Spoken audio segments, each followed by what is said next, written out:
giving us more encouragement. And why is it that prayer is a garden? You know, why is prayer a garden?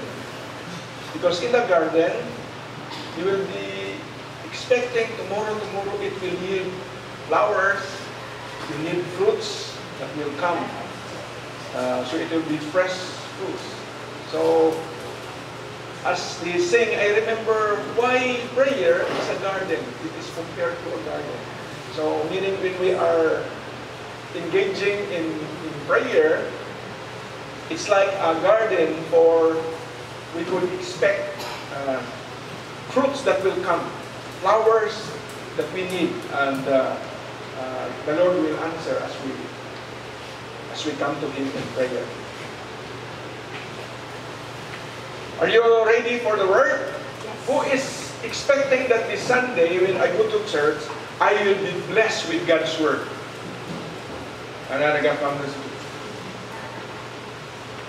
Boring naman itong preaching ni Pastor. No, the reason if you want to be blessed, you pray ahead. So that the Lord will give us food for our spiritual life. Ang preaching, mauna siya ang food sa ating soul. So where will they get the food? If you go to SM or the restaurant eating there, that is for your body. If you go to school, that is food for your mind. But for the soul, your soul will be hungry. You need to come to the church to be fed. And it is God's Word, it is in the preaching. And so this morning, our preaching will still be correlated to the storms in our life. The storms that will be, is a picture as a darkness that we need light. Problems that is pictured as burdens. So we need somebody to lift up the load. I'm tired of carrying this burden. This morning, another idea that is coming as a true story in the life of David. But this one thing I know is that as David is about to become king in Jerusalem, king of Israel, the Lord gave him a test. This is a test to him. So, before we receive the blessing, He will test us. And so this lesson from 1 Samuel chapter 30, verse 1 to 25, the scripture that we have read, has a beautiful lesson for Christians only. If you are not Christians, it's not for you. Why? Because Christians has a relation to the Lord. So, the Lord is saying, I want to give emphasis in your relationship with the Lord. You will not be thinking of that relationship when you are in good situation, when there's no problem. But when He gives you burdens, when He sends you to darkness, to troubles and clouds and problems, you will value your relationship with the Lord. Sa mga when the unbeliever, student who has no God and a student who has God will sit together, there's no difference. But the moment problem comes, you will see the difference. What's the difference? The student, a person who has God, who is related to the Lord, personal Savior, he knew what to do. He knew what to do. Ang person niya na wala God, when he has low, when he is in darkness, when he is in the storm, patay, suicide na siya. He will end his life. But a person who is related to the Lord will value that relationship and will call on the name of the Lord. He will look up when everything else fails, looking horizontally. The person who is related to the Lord will look up for help. So, before God gives you the blessing, He wants to give you the lesson. Look up to me, depend on me, and I will give you success. Please, ano mo ilaw?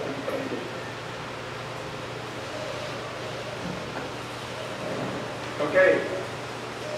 So the title of our message, what is the purpose of the title?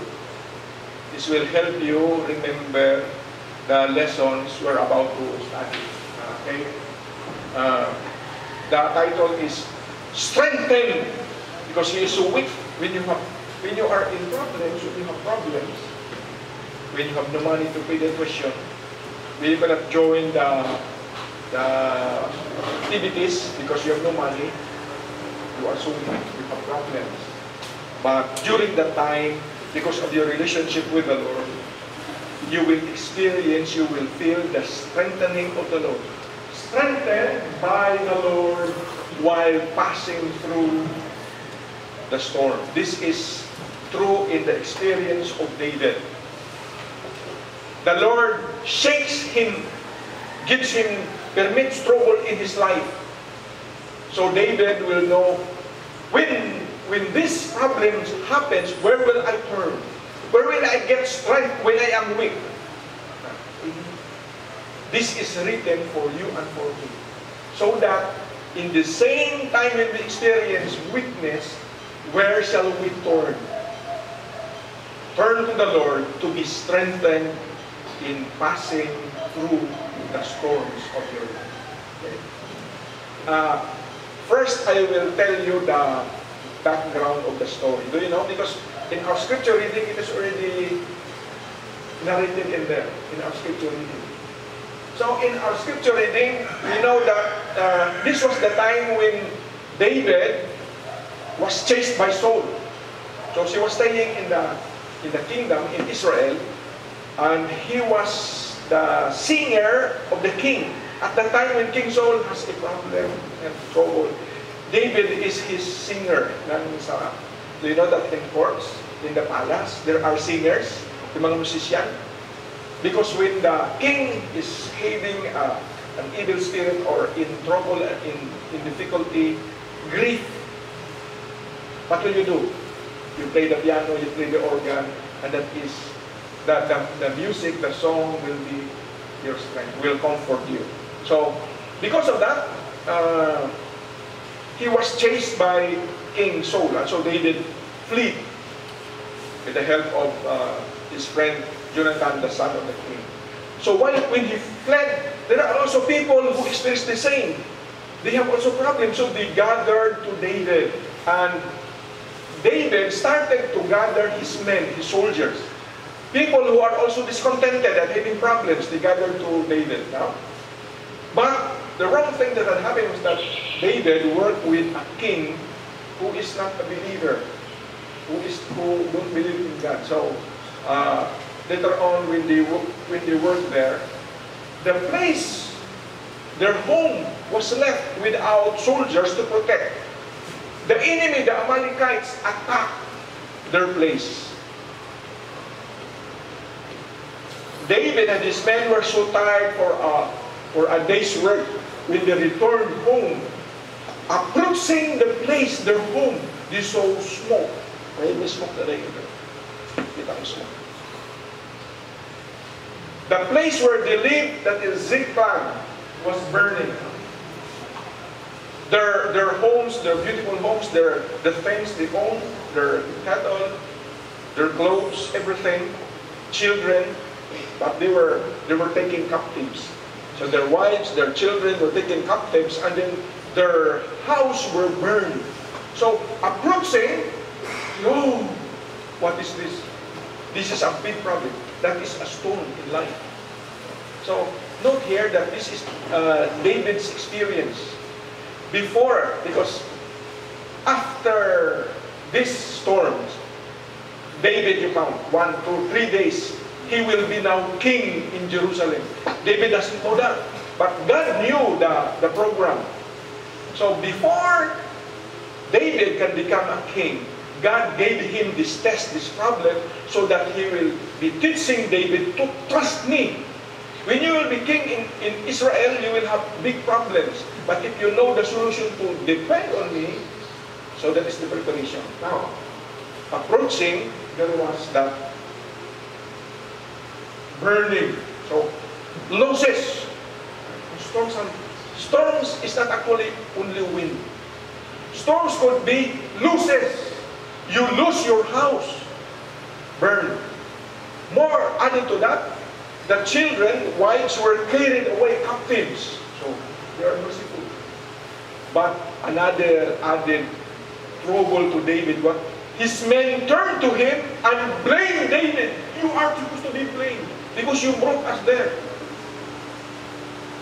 All the soldiers, 600 soldiers, blame David. So, where will David turn to get strength? Lahat sila weaken now when they saw that the place burning, when they knew that their wives and their children were carried away, they were already so weak. But added to this, a special weakness was given to David when all the soldiers, 600 men, turned to him and blamed him. More to that, they get stones ready to stone David. Is that okay? I think David has no wrong in here. He has not done wrong. But the people who are angry when they have problems, they turn to somebody else to blame. Maghanap ka sang i-blame mo. Si Adam, sang may problema siya, ditanong siya, why did you do this? Why did you disobey me? He turned to him.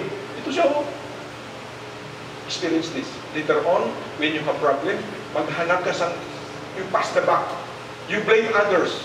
And the 600 men, David is already having a problem as a leader, yet 600 men blaming him and about to be stoned. So, where will David go? If this is a big problem, where will you go? Go to the Lord. Ang gwapong verse sa verse 6. Makikita mo na yung verse 6 sa scripture reading. This is the key verse of Samuel chapter 30. Ano ng key verse? That is the verse that will give us an open door. The open door is that when problem is so big coming our way, what will you do? Kung sa gawin mo, turn to other people. The key verse is turn to the Lord. Verse 6. Tingnan nyo pa sa akin. Siya na pamubain natin. Okay. Sincere? Let's read all together. Raise your hand. Before, sabi ko to, ang pastor pa lang nagsasabi niya, you follow me, you say it with me. Bakit ganyan pa yan? Uwi naman yan. Uwi. No, actually, kung isabi mo pala, nagapasok sa katawan mo. Ma-experience mo ang truth. Declare it verbally, loudly. So, let's read all together. Diyan ko nakita. Okay. Verse 6 all together. Ready? Says, all the men in the army were sad and angry because their sons and daughters were taken captives as prisoners. The men were talking about killing David with stones. Batulong nila sana. So what will David do? This upset David very much. But, you see, ang word na but, very important. But he found strength in the Lord his God. We will be learning principles. Lagi principles ang God. Because we will not be having the same problem with David. We don't have soldiers. We may be experiencing different problems, but almost the same as David with problems. So the principle is, when we will be overwhelmed with problems, something had happened, a big problem, we want to find a solution, you can get out of that problem because verse 6 says, but he found strength in the Lord. The solution pala. It seems when there's no way out, you turn to the left, it's closed, front closed, back closed. He found strength in the Lord. Ang friend mo nga ginaasahan, you depend on Him.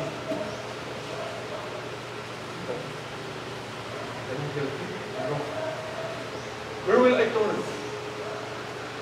Thank you for our relationship with the Lord. So, sa introduction, sinasabi ko, God will let us experience trouble to value our relationship with Him. Thank you, we have a God. Have God. We have. If you have a relationship with the Lord, kasi ang nangyari ito, David lost his home. David lost his wife, his children. But his relationship to God is still intact. So he can call on the Lord. Kung wala kaya relationship in Lord, if you are not the sons of God, daughters of God, where will you turn? Huwag ka na ng kutsilyo ka. Mag-jump ka na lang sa taas. That because you have a God, ang beautiful number, tandaan yung verse 6, Verse 6, sabi niya, but he found strength in the Lord. So, ang title natin, choose mo ang title, Strengthened by the Lord. Sino ang gusto mo pa-strengthen sa iyong asawa mo? Fine mo na, that's okay. Sino ang pa-strengthen sa iyong friend mo? Who will give you strength? Papa and mama? Okay ba na? But, iba. If the Lord will give you strength, that is different. That is special. You can pass through troubles of life. That time. Now, balik tayo sa ano.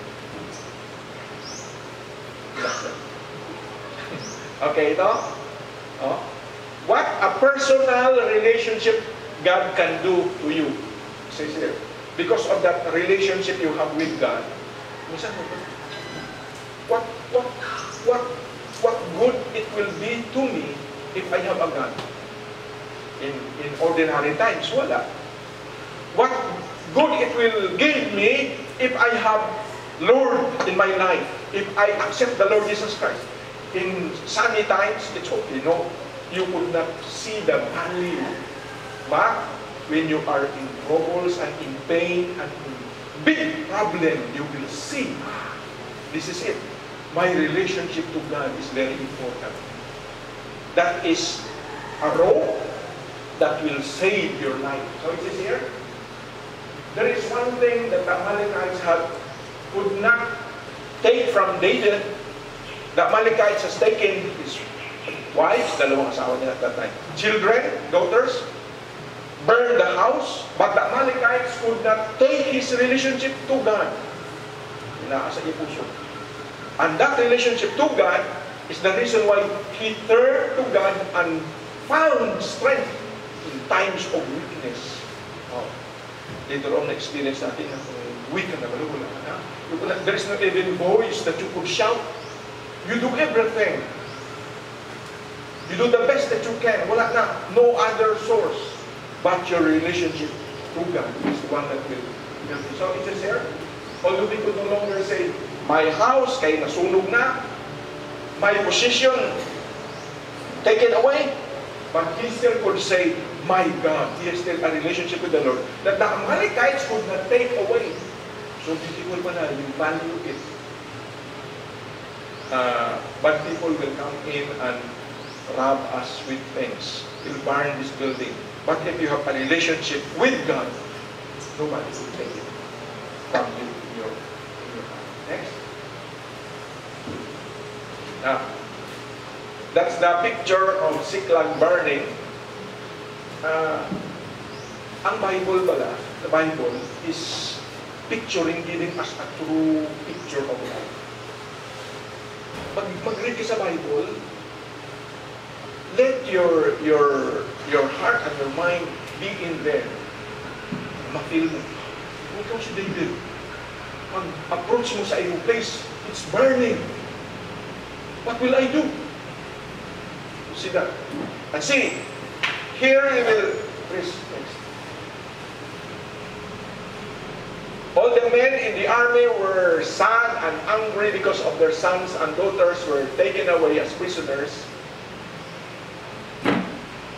But this is the time that David has found a value in his relationship to the Lord because he turned to the Lord instead. What is the meaning of finding strength in the Lord? Okay, for example, yes, it's good that I have a relationship with the Lord. It's good to see the value of that relationship. But what is the meaning of How can I find strength in my relationship with the Lord? Now, strengthening yourself in the Lord is an intentional act. What do I mean? Meaning, you have to focus, you have to chase for it. Hanapin mo, kunin mo.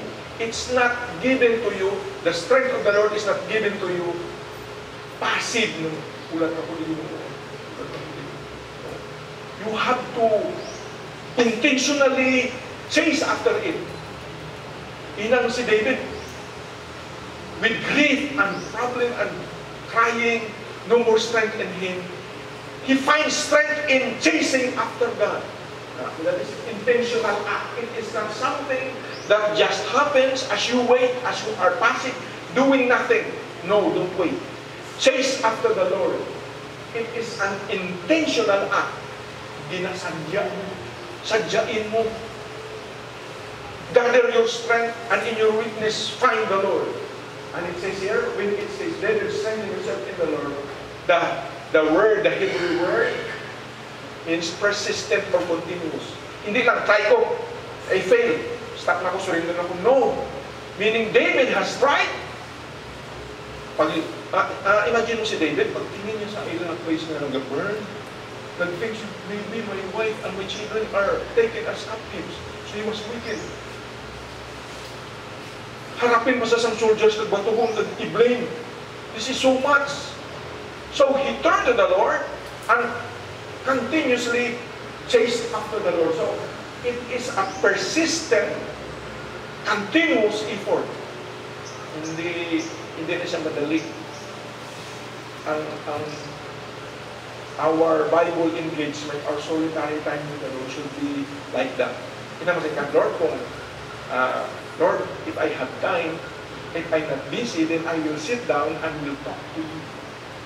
No. It should be with intention. Kung doon mo, you gather time, you find time. Hindi na siya nga, kung hindi ako busy, if Mrs. Willie will not call me and let me to do something, so I'll be free, then I can find time in the room and talk to you. When you have, make it a habit. Form it in your life. Continuously seek the Lord. So, there is nothing passive, doing nothing about seeking the Lord in times of despair.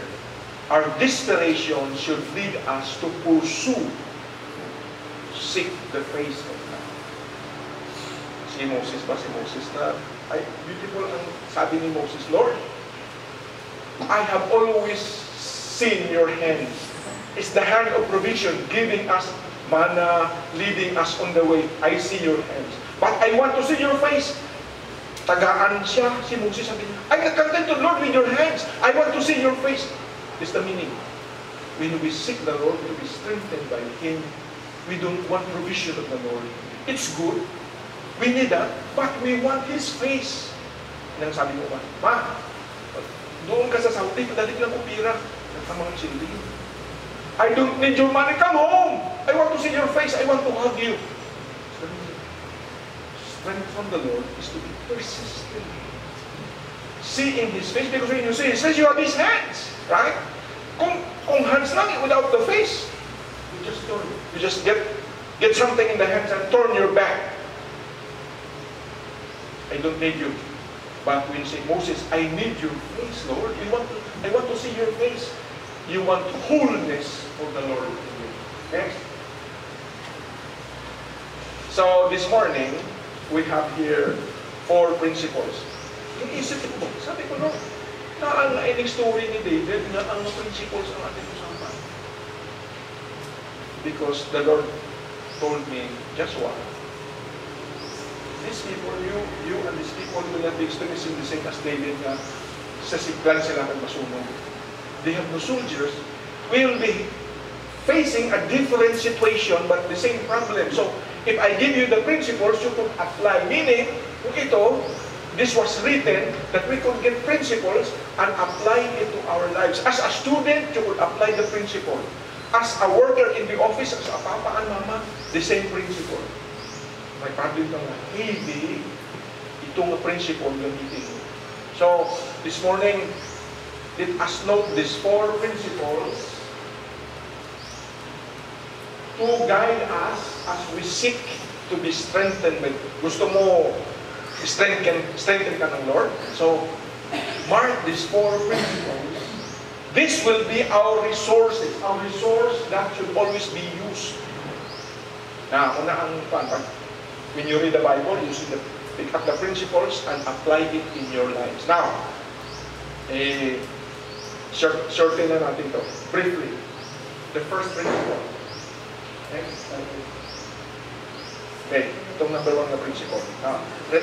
Now, the story of David's life as a background, remembering the background, the story that happened to David, the first principle is, for you to get strength from the Lord, what will you do? The heavy problem. Lord, I have a problem. What's your problem? Secret. Hindi mo masabi kasi paulang pa isabi. What will you do? The first principle.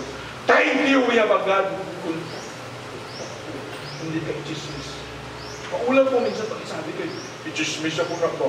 Sabi-sabi ako sa iba, kaulaw. Kung isabi mo sa Ginoo, if you talk it to the Lord, hindi ko nagsabi. Matago. Kasi kung itago mo na kag wala ka sang sabihan, there is no opening.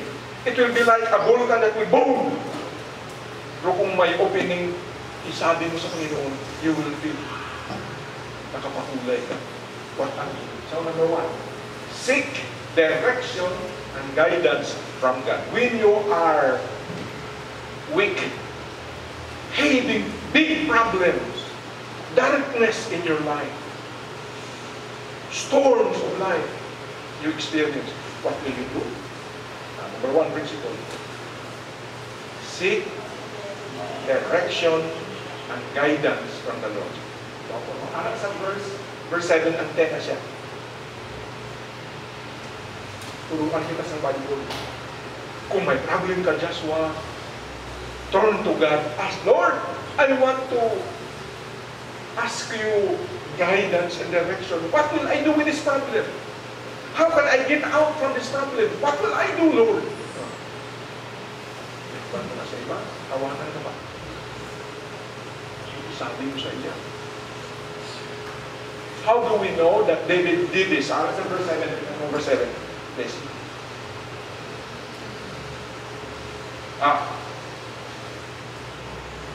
How did we know that that is the first principle David did?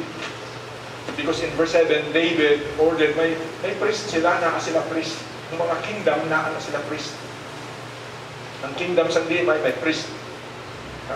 So, sabi ni David, priest, come here. Sabi niya, then David said to Abiathar, the priest, Ahimelech pangalan, please bring people to me. And Abiathar brought the people. What is people? Inang sa gamit sa priest daw, the fortune teller, para they will know the will of God for them. Kung sa atin pa, iyan mo na lang, kung puro na akong hari, kung itsa-itsa mo, the priest at the time they have a way of knowing God's will, or that will guide them. So ask for the people of the priest. So David inquired David inquired of the Lord, saying, tinanong niya Panginoon. So he talked to the Lord. Lord, what will I do with this problem? What will be the solution? What will be your guidance to me? Shall I pursue? Hanapin ko to? Lagsun ko mga enemy, Amalekite? Or stay lang ko? For you shall, the Lord said, the Lord answered, pursue, for you shall surely overtake them without fail and recover the all. So, in other words, ang equivalent na sa atin, mag-meditate tayo. When we have problem, be alone with God. Kaya kasabad na may magtakmak na mag-budget sa inyo. Wala ito. You will meditate on the Lord. The Lord will let His light shine upon you and He will guide you. Pour your problems to Him. Cast your burdens on Him. And the Lord will sustain you. He will give you strength. But